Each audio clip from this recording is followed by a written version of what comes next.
हमारी अमल तकरीबन मुकम्मल हो चुका है और 4 अप्रैल को ये हतमी तौर पर पाया तकमील तक पहुंच जाएगा पाकिस्तान ब्यूरो ऑफ स्टेटिस्टिक्स के मुताबिक। इसमें कराची की आबादी कितनी होगी इस बारे में बहुत सारे लोगों को तजस्सुस है, खुद मुझे भी था, तो मैंने थोड़ी सी कैलकुलेशन की इस हवाले से, आए उस पर थोड़ा सा बात करते हैं। कराची में पीबीएस के मुताबिक अभी तक के घरों की तादाद जो कि लिस्टेड घराने हैं उनकी तादाद है 2.94 मिलियन, मतलब 29,40,000 के लगभग, और इनमें थोड़ा सा इजाफा अभी और भी मुमकिन है। 2017 में होने वाली मरदमशुमारी के मुताबिक कराची के घरानों में औसत अफराद की तादाद 6 है। ये 5.75 है, लेकिन हम इसको राउंड ऑफ करके 6 कर सकते हैं, 6 समझते हैं। तो अभी तक के जो घराने इस मरदमशुमारी में सामने आए हैं, मतलब 2.94 मिलियन, उनको एवरेज अफराद से ज़रब दी जाए अगर, मतलब 6 से, तो कराची की जो अंदाज़न आबादी है वो आनी चाहिए 17.64 मिलियन के लगभग, मतलब 1,76,00,000। लेकिन यहाँ पे एक बात वाज़ेह करना बहुत ज़रूरी है कि अर्बन प्लानर्स और कराची के जो सेंसस के हवाले से एनालिस्ट हैं, जो तज़कियाकार हैं, उनके मुताबिक कराची में अफराद की तादाद इससे कहीं ज़्यादा है और इसको अभी भी अंडर काउंट किया जा रहा है। वो कहते हैं कि कराची की आबादी 22 मिलियन से ऊपर होनी चाहिए, 22 मिलियन से नीचे नहीं होनी चाहिए। एक और बात, पिछली मरतबा जो कराची की आबादी थी, मतलब 2017 के सेंसस के मुताबिक कराची की आबादी 16.024 मिलियन थी, मतलब 1,60,00,000 के आसपास।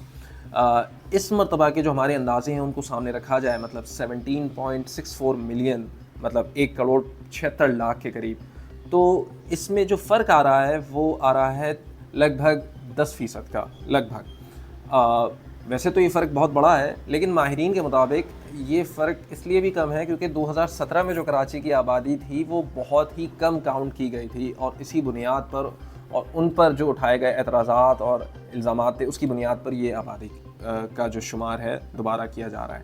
लेकिन अंडर काउंट करने के ये जो एतराज़ात हैं, ये जो इल्ज़ामात हैं, क्यों लगाए जा रहे हैं, इसको समझने के लिए 2 चीज़ें समझना बहुत ज़रूरी है। एक तो ये कि कराची की जितनी आबादी खुलकर सामने आएगी, जो कराची की सेंसस के मुताबिक जो आबादी सामने आएगी, उसके मुताबिक 2 फैसले होंगे। एक ये कि NFC मतलब नेशनल फाइनेंस कमीशन में सिंध का कितना हिस्सा होगा वफाक की तरफ से, ये भी आबादी बताएगी, और फिर उसके मुताबिक अगर PFC मिलता है, प्रोविंशियल फाइनेंस कमीशन मिलता है, तो उसके मुताबिक कराची का कितना हिस्सा होगा सिंध से, वो भी आबादी की बुनियाद पर तय किया जाएगा। तो अगर आबादी जितनी ज़्यादा होगी तो उस हिसाब से वसाइल और पैसा मिलेगा।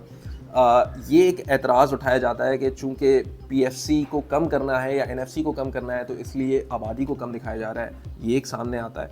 दूसरा एतराज़ इसलिए सामने आता है क्योंकि इस ही मरदमशुमारी की बुनियाद पर हल्का बंदियाँ होती हैं इंतखाबात की। तो इंतखाबात में कितनी सीटें कराची की होंगी NA की, मतलब नेशनल असम्बली की, और कितनी सीटें कराची की होंगी प्रोविंशियल असम्बली की, इलेक्शंस कमीशन ऑफ पाकिस्तान के रूल्स के मुताबिक जो आखिरी मरदमशुमारी होती है उसकी बुनियाद पर हल्का बंदियाँ होती हैं और उसकी बुनियाद पर फिर इंतखाबात लड़े जाते हैं। तो इस मरतबा की जो मरदमशुमारी होगी उसमें जितने अफराद सामने आएंगे, जितने घराने सामने आएंगे, उसकी बुनियाद पर डीलिमिटेशन होगी, हल्का बंदियाँ होंगी।